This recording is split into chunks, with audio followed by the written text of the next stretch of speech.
სახელითა მამისათა და ძისათა და სულისაწმინდისათა. ქრისტე აღსდგა. ჩვენ ქრისტიანები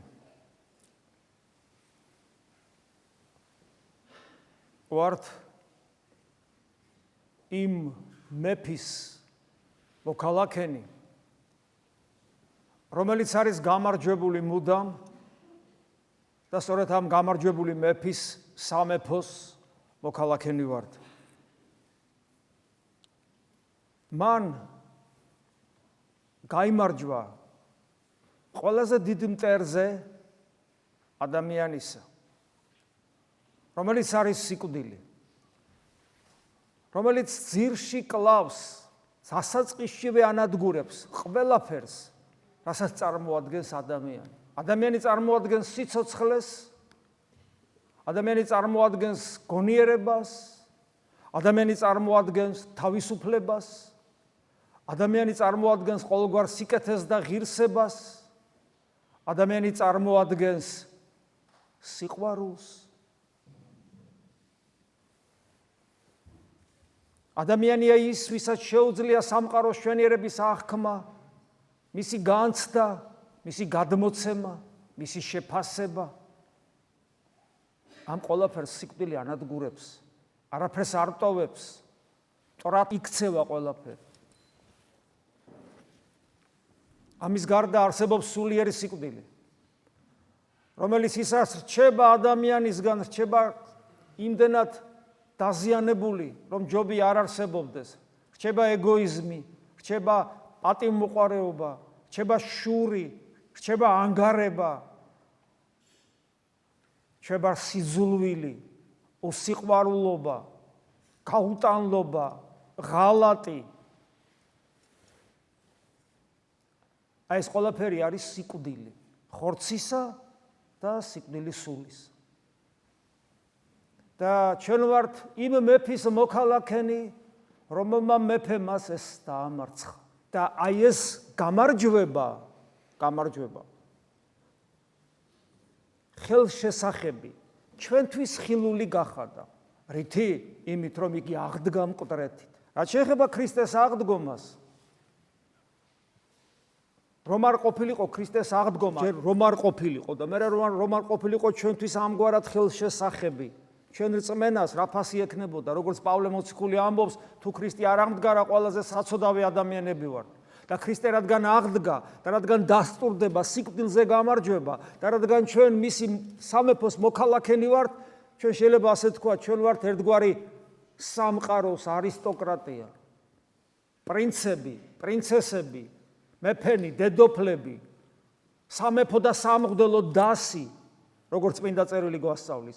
აი ეს არის ადამიანი, მადლით ღმერთი, ღვთისმშვილობის სტატუსით, სიყვარულის მატარებელი, სიხარულის მატარებელი, ბედნიერების მატარებელი, სამყაროს შემოქმედის მართლაც ჭეშმარიტად მსგავსი.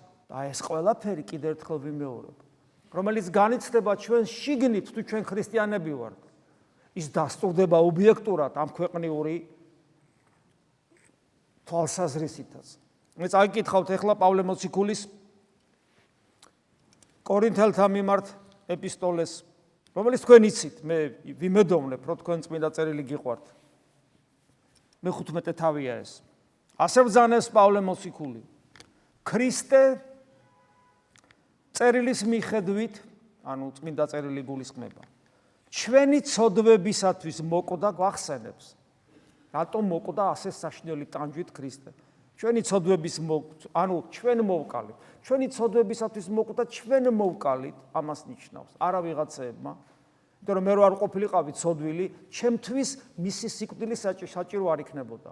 შენ რომ არ ყოფილიყავი ცოდვილი, შენთვის მისი სიკვდილი საჭირო არ იქნებოდა და ასე შემდეგ. იგი ჩვენი ცოდვებისათვის მოკვდა, დაკრძალულ იქმნა და წერილისვე მიხედვით მესამესა დღესა აღსდგა. გამოეცხადა კეფას, პეტრე მოციქულს ანუ, მერე კი 12-ს, ხოლო შემდეგ ერთდროულად ეჩვენა 500-ზე მეტ ძმას, რომელთა უმრავლესობა დღესაც ცოცხალია. ამას პავლე მოციქული წერს, ეს წერილი ვრცელდება. ამას ადამიანები კითხულობენ. მაშინ, მაგრამ 500-დან დღესაც ბევრი ცოცხალია პავლე მოციქული ამბობს. ზოგმა კი განისვენა. მერმე ეჩვენა იაკობს, რომელიც იყო პირველი ეპისკოპოსი იერუსალიმში. შემდეგ კი ყველა მოციქულს, ხოლო ყველაზე ბოლოს მეც მეჩვენა და როგორც იცის ხოლმე პავლე მოციქულმა თავის დამდაბლება, მეცვენა მეც უდღეულს. აი ესე ამბობს თავის თავზე. ამრიგად მეც და ისინიც ვისაც ეჩვენა ასე ვქადაგებთ, ანუ ასე როგორ რომ აღდგა მკვდრეთით და ასევე ირწმუნეთ თქვენს 2000 წლის წინ ამბობს ამას პავლე მოციქული, რომელიც ჩვენ დღესაც გვესმის. იქადაგება რომ აღდგა მკვდრეთით ქრისტე შესვენებულთა პირმშო, რას ნიშნავს პირმშო? ანუ ის ვინც მერე აღდგება. ანუ ის შესვენებული, რომელიც აღდგა და ჩვენს მივყვებით მერე მას. პირმშო პირველია და ჩვენ მივყვებით. ამიტომ როგორც კაცის მიერ იქმნა სიკვდილი, ასევე კაცის მიერ მკვდრეთით აღდგომაც. როგორც ადამიანში კვდება ყველა, ისე ქრისტეში იცოცხლებს ყველა. ანუ ჩვენში კვდება ჩვენში არსებული სიკვდილი, ხორცისა და სულისა, რაც თავდასაწყისში ვთქვი, ეს არის ადამიანის მდგომარეობა, ძველი ადამიანის. ხოლო განახლებული ხორცი და განახლებული სული, ეს არის ახალი ადამიანისეული მდგომარეობა, რომელიც ჩვენ უნდა გვქონდეს. ამიტომ ქრისტე უნდა შემოვიდეს ჩვენში, ამიტომ ვეზიარებით, ამიტომ ლოცულობთ, ამიტომ ვცდილობთ მასთან პიროვნულ ერთობას, ამიტომ ვუხსნით მას გულს, რომ ჩვენ კი აღარ ვიყოთ ცოცხლები, არამედ ჩვენში ცოცხლობდეს იესო ქრისტე, რომელიც არის ნამდვილი სიცოცხლე. როგორც ადამიანში კვდება ყველა, ისე ქრისტეში იცოცხლებს ყველა და განქარდება უკანასკნელი მტერი სიკვდილი. ხოლო როდესაც ეს ხრწნადი ჩვენს სხეულს საუბრობს და სულზეც ეგოიზმით, პატივმოყვარეობით, ანგარებით, უსიყვარულობით და ასე შემდეგ. სულს თავის სიკვდილი აქვს. ხოლო როცა ეს ხრწნადი შეიმოსავს უხრწნელობას და ეს მოკვდავი შეიმოსავს უკვდავებას, მაშინ აღსრულდება დაწერილი სიტყვა. ძველი აღთქმისეული სიტყვა იყო ეს, რომელიც დღეს იოანე ოქროპირის სიტყვაშიც იქნა აღმოკითხული, დაინთქა სიკვდილი ძლევით, სად არის სიკვდილო საწერტელი შენი, სად არის ჯოჯოხეთო ძლევა შენი. საიდან ეს ძალმოსილება იესო ქრისტეს? საიდან ეს ძალმოსილება? იქიდან რომ იესო ქრისტე, რომელიც 2000 წლის წინ დაიბადა, რომელმაც ჩვენ შორის იცხოვრა, იღვაწა, ჩვენთვის იტანჯა და ჩვენს მაგივრად მოკვდა, რომელიც მანამდე იყო პატარა, ბავშვი, თოთო, ჩვილი, ახალშობილი. ეს იესო ქრისტე და გალაქტიკების შემოქმედი ერთ და იგივე პიროვნებაა. და აი, ამიტომაც დღეს, აღდგომა დღეს, სახარება, რომელიც ჩვენ აღმოგვიკითხეთ, ეს არის იოანეს სახარება, რომელიც არის ძეღმერთის სრული განდიდება, იესო ქრისტეს სრული განდიდება, ტრიუმფი და ჩვენთვის დანახვა იმისა, თუ ვისი მოწაფენი ვართ, თუ ვისი სახელი გვქვია, თუ ვინ არის ის, ვის სახელსაც ჩვენ ვატარებთ, ვინ არის იესო ქრისტე.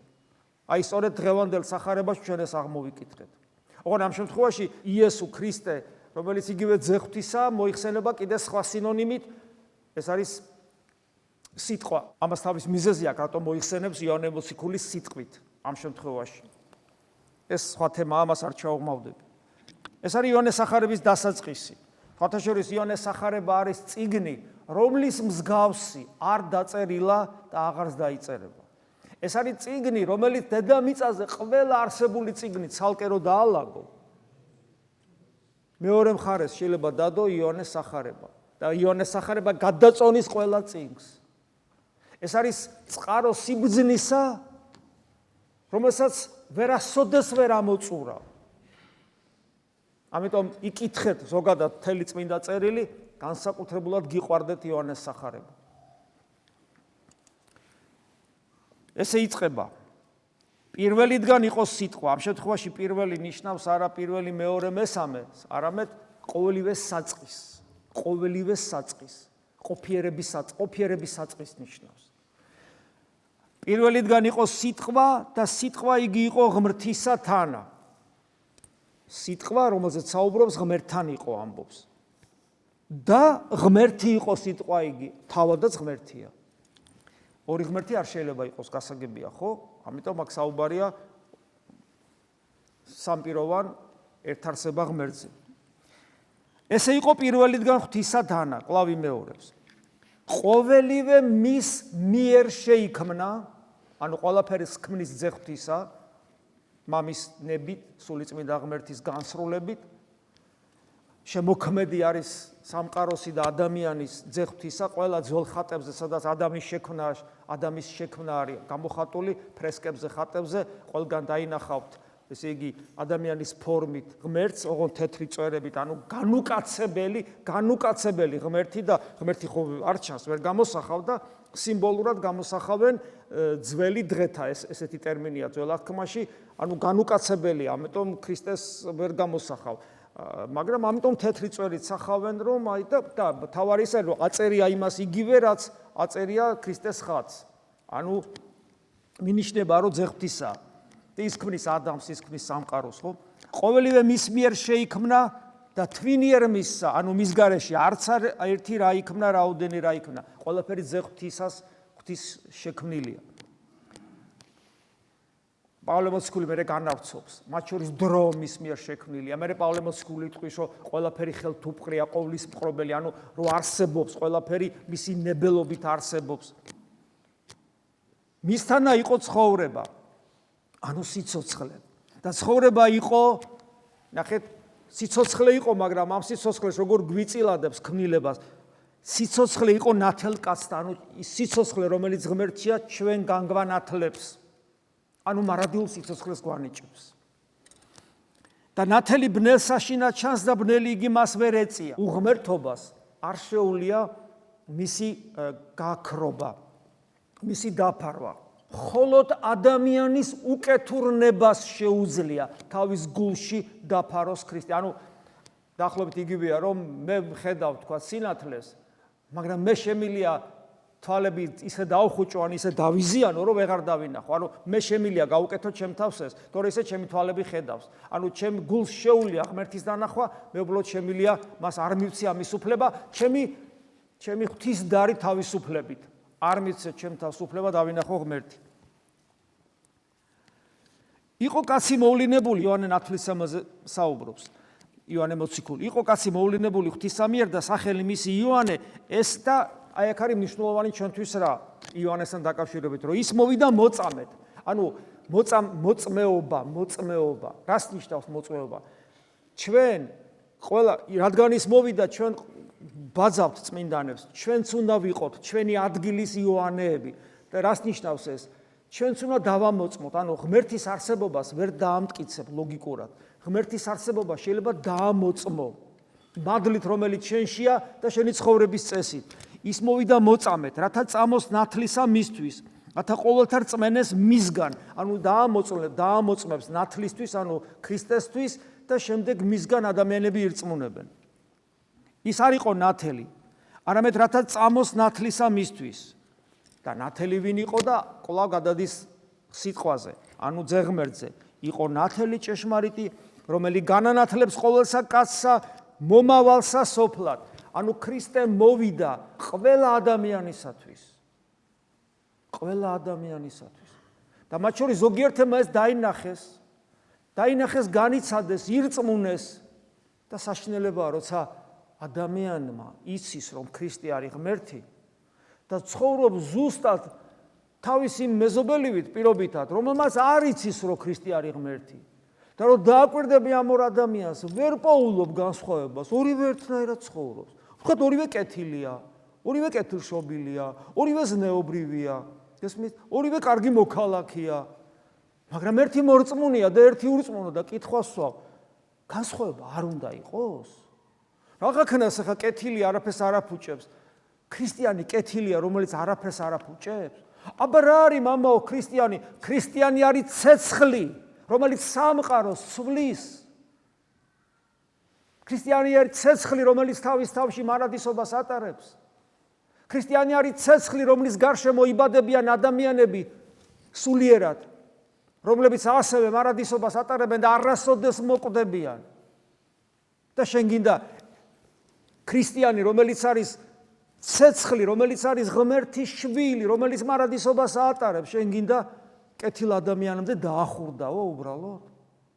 არ არის ქრისტიანი კეთილი ადამიანი. ქრისტიანი არის ცეცხლი, ღვთაებრივი, რომელშიც სიკეთეს არის და ყველაფერი ის არის, რაც ჩვენ შეიძლება წარმოვიდგინოთ და რომელიც შეიძლება ვერ წარმოვიდგინოთ. ყოველსა კაცსა ხო ყველასთვის მოვიდა და მე აგზელებს ძეღმერთზე საუბარს, სოფელსა შინა იყო. ჩვენთან მოვიდა. ის ვინც სამყაროს შექმნა, ყოველივე მის მიერ შეიქმნა, სოფელში მოვიდა. სოფელი მის მიერ შეიქმნა და სოფელმა იგი ვერ იცნა. აი აქ ტრაგიზმი კაცობრიობისა. ვერ იცნეს. და ეხლა რამდენი ცნობს? და ყველაზე საოცარი იცით რა არის? მათ შორის ის ადამიანებიც ვერ ცნობენ, რომლებმაც ირწმუნეს, რომ ქრისტე ღმერთია. პარადოქსია, რა თქმა უნდა. კითხვას დასვავს ადამიანი, კაცო.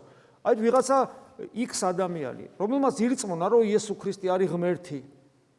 დრას ნიშნავს, რომ ის ვერ ცნობს? იმას ნიშნავს, რომ კი ირწმუნა, მაგრამ კი არ ირწმუნა, რწმენა მიეცა, როგორც დაუმსახურებელი ჯილდო. მაგრამ თავის ყოველდღიურობაში, თავის აზრებში, გულის სიტყვებში, ფიქრებში, ქცევებში ის ვერ ხედავს ქრისტეს, ვერ ცნობს. ნებისმიერი ჩვენი ჩვენ ხო თავისუფალი არსებები ვართ. ჩვენ ხო მოქმედებთ სრული თავისუფლებით, რასაც გვინდა იმას ვაკეთებთ. ჩვენ ქმედებას წინ უძღვის, ხშირად გეუბნებით, ჩვენ ყოველ ქმედებას უძღვის გულის სიტყვა, რომელიც ჩვენში აღმოცენდება. ჩვენ ვერ ვცნობთ, რომელი გულის სიტყვა არის ქრისტესგან და რომელი ეშმაკისგან და რომელი ჩვენი ეგოისტური ბუნებისგან და როცა ამას ვერ ვცნობთ, ჩვენ ცხოვრებაში ქრისტე აღარ არის. კი ბატონო, გწამს, მაგრამ შენ ცხოვრებაში არ არის. გწამს, მაგრამ ვერ ცნობ. აი ამას ნიშნავს ეს. ანუ ეს სიტყვები მორწმუნისაგანაც შორს კი არ არის. სოფელმა ვერ იცნა, ამას სოფლისული რო ბატონო შენში ვერ ცნობ. თვისთან ამბოვიდა, რა თბილად წერია, თავისიანებთან მოვიდა. მე პავლე მოციქული იტყვის, რომ ძმები გვიწოდა და ძმა რო გამხდარიყო ჩვენი, ჩვენერი სისხლი და ხორცი მიიღო, ჩვენი ტკივილი გაიაზრა, გაითავისა და უმაღლესი გამოვლინება მისი ჩვენ და მის სიყვარულისა ჯვარზე სიკვდილი. ამიტომ ასე წერია, თავისიანებთან, თვისთან ამოვიდა, მაგრამ თვისთა იგი არა შეიწყნარეს და რამდენჯერ არ შემიწყნარებია, რამდენჯერ განმიგდია, არ ვფიქრობ მას რა უნდა, რა არის მისი ნება, რა გაუხარდება. იცით, მე ის ხო ჩემთვის მოკვდა, მე არ უნდა გავაცუდო მისი ტანჯვა და მისი ტკივილი. არ უნდა გავაცუდო, წყალში არ უნდა ჩაუყარო. თვისთა იგი არა შეიწყნარეს, ხოლო რაოდენთა იგი შეიწყნარეს, ანუ ვინ შეიწყნარა? და რა, ვინ შეიწყნარა? რა ვინ შეიწყნარა? მისამად ხელმწიფება. ხელმწიფება ხო გესმით რა? ძალაუფლება, ძალა. მისამად ხელმწიფება შვილ ღმრთისა ყოფად. ანუ ღმერთის შვილობის ხელმწიფება მისა. მაგრამ ხელმწიფება მარტო ძალა არ არის, ხელმწიფება ვალდებულებაც არის. ამიტომ ჩვენ ვართ ერთადერთი რელიგია, არ მიყვარს ქრისტიანობას რელიგია უწოდო, ჩვენ გვაქვს ეს უფლება, რომ კი არ ვთქვათ, რომ კი ღმერთი ყველაფრის მამაა, ყველაფრის შემოქმედია, ხვლიკისაც, იმიტომ რომ ხვლიკიც ღმერთის შექმნილია. ჩვენ გვაქვს უფლება მას პირადად მამაო უწოდოთ. გესმით? აი ეს ოჯახურ ურთიერთობაში შევიდეთ. ეს ძალაუფლება მოგცა და ვის მისცა ეს ხელმწიფება, რომელთაც სწამთ სახელი მისი. რომელი არა სისხლთაგან, არა ნებითა ხორცთათა, არამედ ღვთისაგან იშლენ, ვისაც წამს ღმერთი თავის მამად და ვინც ერთგულებს ქრისტეს, ის ახალი ადამიანია და აღარ არის ძველი ადამის, ანუ ხორცისა და სისხლისგან ნაშობი კი არ არის უბრალოდ, არამედ ღმერთისგან ნაშობია, ანუ ქრისტეს შვილი ხდება უკვე. და სიტყვა იგი კვლავ გვახსენებს მის განკაცებას, კვლავ უბრუნდება, სიტყვა იგი ხორციელი ქმნა და დაემკვიდრა ჩვენ შორის, ჩვენში მკვიდრდება და მე აქ რეალიზდება ის უდიდესი საიდუმლოება პავლე მოციქული რო ამბობს ქრისტე ჩვენში. აი ქრისტეს აღდგომის განცდა ადამიანში ხდება არა მხოლოდ აქ და არა მხოლოდ საგალობლებით, არა მხოლოდ სუფრაზე ხორცის გახსნილებით, არამედ ჩვენ შიგნით. იმიტომ რომ ქრისტე ჩვენში ეს არის მთავარი ნიშანი ახალი აღთქმის საიდუმლოებისა, როგორც პავლე მოციქული ამბობს. და თუ შენში ქრისტე არ განიცდება, კვდრთით აღდგარ ქრისტეს როგორ განიცდი და თუ კვდრთით აღდგარ ქრისტეს შენში არ განიცდი, მაშინ ქრისტეს შენი სიცოცხლე აღარ არის და პავლე მოციქულივით ვერ ამბობ, მე კი აღარა ვარ ცოცხალის ჩემში ცოცხლობს იესო ქრისტე და ჯერ არ ახარ ქრისტიანი ამას ნიშნავს. და დაემკვიდრა ჩვენ შორის და ვიხილეთ დიდება მისი. დიდება ვითარცა მხოლოდ შობილისა მამისა მიერ სავსე მადლითა და ჭეშმარიტებითა. ვიხილეთ დიდება მისი. ვიხილეთ და ყოველი წირვის მერე გაიგებთ სიტყვებს დღესაც აღდგომა ქრისტესი ვიხილეთ და ყოველთვის გვესმის ვიხილეთ თეოდორე იხილე თუ არ იხილე ბოლოს და ბოლოს. აი შენ თეოდორე იხილე თუ არ იხილე. კითხვა დაუსვით საკუთარ თავს. და სავსებისაგან მისისა ჩვენ ყოველთან მოვიღეთ მადლი კი არ მოვიღეთო. ნახეთ, მადლისა წილ, ანუ დინამიკას გვიჩვენებს. მას პავლე მოციქულის უაკეთებს მე. ეს იოანე მოციქულია. პავლე მოციქულის უაკეთებს მადლისა წილ, სულ, ანუ ემატება და ემატება, ესე დაუსრულებლად. და კიდევ ერთხელ გვახსენებს იოანე მოციქული. ღმერთი არავინსა დაიხილა. ადამიანს არ შეუძლია ღმერთის ხილვა. მხოლოდ შობილმა ძემან, რომელიც იყო წიაღთა მამისათა და რომელიც ადამიანი გახდა, მან გამოთქვა. ანუ მთელი ჩვენი შესაძლებლობა ღმერთთან ერთობისა არის განკაცებული ღმერთის მიერ. და ესე ვხვდებით, თუ ჩვენ ამ ყველაფერს მივიღებთ, ესე ვხვდებით გამარჯვებული მეფის, ქალაქის მოქალაქენი, ჭეშმარიტად არისტოკრატია ქმნილებათა შორის. და თუ ადამიანი ამ ყველაფერს გაითავისებს, მაშინ ადამიანი ხდება სიხარულით ახსავსე, ბედნიერებით ახსავსე, ცოცხალი იმედით ახსავსე და როგორც ჩვენი უსაყვარლესი სულიერი მამა, ჩვენი უწმინდესი და უნეტარესი პატრიარქი ილია ამბობდა ხოლმე, ეს სიტყვები მე ძალმოსილი ხდება ჩვენთვის, ნუ გეშინიათ, ყველაფერი კარგად იქნება, იმიტომ რომ ჩვენ გამარჯვებული მეფის, გამარჯვებული მოქალაქენი ვართ, ქრისტე აღსდგა.